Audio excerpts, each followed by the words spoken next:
Welcome all of you. आप सभी का बहुत बहुत स्वागत है। आज आरएस मुख्य परीक्षा 2021 के प्रश्न पत्र आरपीसी की साइट पर अपलोड कर दिए गए हैं।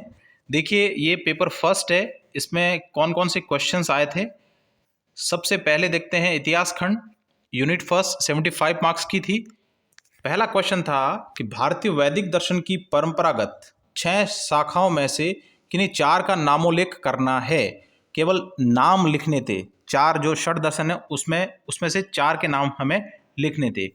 दूसरा क्वेश्चन था रावण हत्या क्या है, रावण हत्या के बारे में बताना था। तीसरा देखिए, सुहरावर्दी सूफी सिलसिला का वर्णन कीजिए। चौथा क्वेश्चन था भारत छोड़ो आंदोलन में अरुणा आसफ अली की भूमिका, अरुणा आसफ अली की भूमिका। इसके बाद पांचवा क्वेश्चन, लियोनार्डो द विंची ने अपना प्रसिद्ध चित्र द लास्ट सपर कहां पर चित्रित किया था। ये 5 छोटे छोटे क्वेश्चन। अब 50-50 वर्ड्स के देखिए 5 नंबर के। पहला क्वेश्चन था मंदिर वास्तुकला में राज सिंह शैली की विशेषताओं का परीक्षण कीजिए। दूसरा क्वेश्चन था 1857 के विद्रोह के समय बिहार में कंवर सिंह की गतिविधियों पर प्रकाश डालिए। कुंवर सिंह थे एक्चुअल में, उनकी गतिविधियों पर प्रकाश डालना था। फिर था एकीकृत राजस्थान में सिरोही के विलय पर संक्षिप्त लेख लिखिए। उसके बाद क्वेश्चन था राजस्थान के बेंगू किसान आंदोलन का आलोचनात्मक परीक्षण करें। फिर देखिए, अमेरिकी स्वतंत्रता संग्राम के वैचारिक पृष्ठभूमि की विवेचना करें। इसके बाद बड़े क्वेश्चन थे। बड़े क्वेश्चन में पहला था राजस्थान के शास्त्रीय साहित्य में चारण साहित्य की महत्ता का परीक्षण करें। चारण साहित्य के बारे में लिखना था। दूसरा बड़ा क्वेश्चन था भारत में थियोसॉफिकल सोसाइटी की विचारधारा के विकास में थियोसॉफिस्ट के विचारों की संक्षिप्त में विवेचना कीजिए। इसके बाद एक क्वेश्चन था द्वितीय विश्व युद्ध के दौरान भारत में देशी उद्योगों के विकास की विवेचना करें। उसके बाद औद्योगिक क्रांति न केवल एक प्रौद्योगिकी क्रांति थी बल्कि एक सामाजिक आर्थिक क्रांति भी थी, जिसने लोगों के उसके बाद रहने के ढंग को भी परिवर्तित कर दिया। इसकी विवेचना करनी थी। बहुत अच्छे क्वेश्चंस थे। अब देखिए यूनिट सेकंड में इकोनॉमिक्स वाला पोर्शन है। पहला 2 नंबर का क्वेश्चन था भारत में कौन से 8 मूल उद्योग आधारभूत संरचना को सहयोग करते हैं। तो इसमें 8 मूल उद्योगों के बारे में लिखना था। उसके बाद राजस्थान में जैव ईंधन बायोमास ऊर्जा के मुख्य स्रोत क्या है। तीसरा क्वेश्चन था भारतीय बजट में राजस्व व्यय की मुख्य मदों को लिखिए। चौथा क्वेश्चन राजस्थान कृषि प्रतिस्पर्धात्मक परियोजना का उद्देश्य और इसको वित्त पोषित करने वाली संस्था का नाम। एक एक नंबर के क्वेश्चन थे। उसके बाद सतत विकास को परिभाषित कीजिए। ये 5 छोटे छोटे क्वेश्चन थे।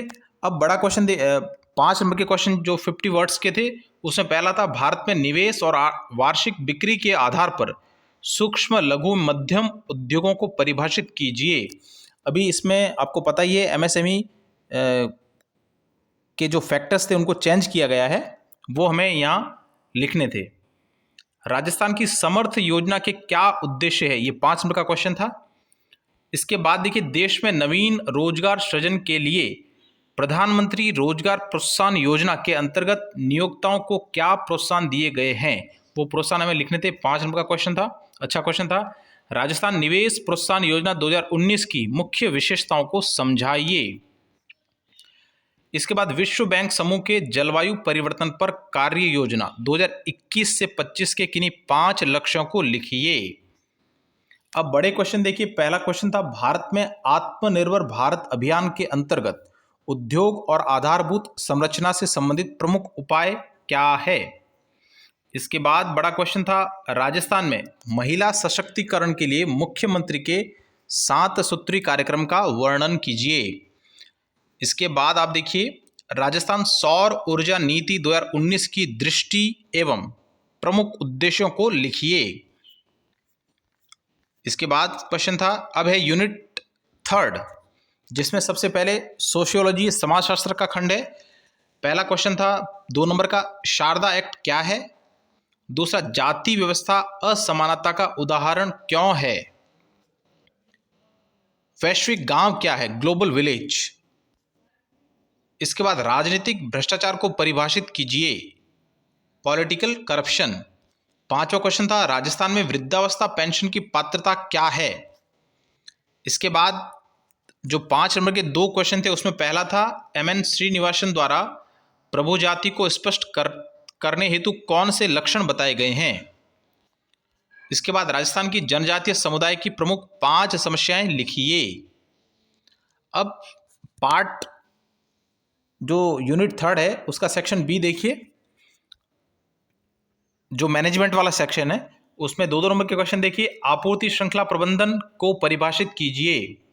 दूसरा क्वेश्चन था स्टार्टअप इंडिया योजना का उद्देश्य क्या है। स्टार्टअप इंडिया योजना का उद्देश्य, करिश्माई नेता की कोई 4 विशेषताएं लिखिए। सेवाओं की कोई 4 विशेषताओं को चिन्हांकित कीजिए। भारत के 2 प्रमुख स्टॉक एक्सचेंजों के नाम बताइए। अब 5 नंबर के क्वेश्चन जिसमें पहला था AH मास्लो के अनुसार आवश्यकता क्रमबद्धता सिद्धांत की व्याख्या कीजिए। दूसरा क्वेश्चन था किन्हीं 2 चरणों की विशेषताओं के साथ उत्पाद जीवन चक्र का वर्णन कीजिए। तो उत्पाद जीवन चक्र क्या होता है ये भी समझाना है और उसके कोई 2 चरण भी समझाने थे। ये 5 नंबर का क्वेश्चन था। अब यूनिट 3 का सेक्शन सी देखिए। पहला क्वेश्चन था मिश्रित जर्नल प्रविष्टियां क्या है। Compound journal entries. दूसरा प्रवृत्ति विश्लेषण की किन्हीं 2 विधियों के नाम लिखने। उत्तरदायित्व लेखांकन के संदर्भ में 4 उत्तरदायित्व केंद्रों को बताइए। सरकारी अंकेक्षण में सर्वोच्च पद पर आसीन व्यक्ति का पद नाम क्या है।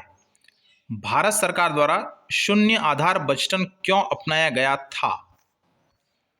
अब 5 नंबर के क्वेश्चन थे जो उसमें पहला था उचित उदाहरण देते हुए लेखांकन की दोहरी प्रविष्टि प्रणाली के संदर्भ में द्विपक्ष अवधारणा को समझाइए। जो ड्यूल एस्पेक्ट कॉन्सेप्ट था उसको समझाना था। दूसरा क्वेश्चन था निष्पादन बजटिंग सरकार व सार्वजनिक उपक्रमों के लिए उपयोगी है क्यों, मतलब इसकी उपयोगिता बतानी थी निष्पादन बजट की। तो ये क्वेश्चन पेपर फर्स्ट था। आज ही मैं आपको क्वेश्चन पेपर 2nd, 3rd और 4th चारों बताऊंगा। तो वीडियो आपको कैसा लगा बताइएगा ज़रूर। Thank you very much.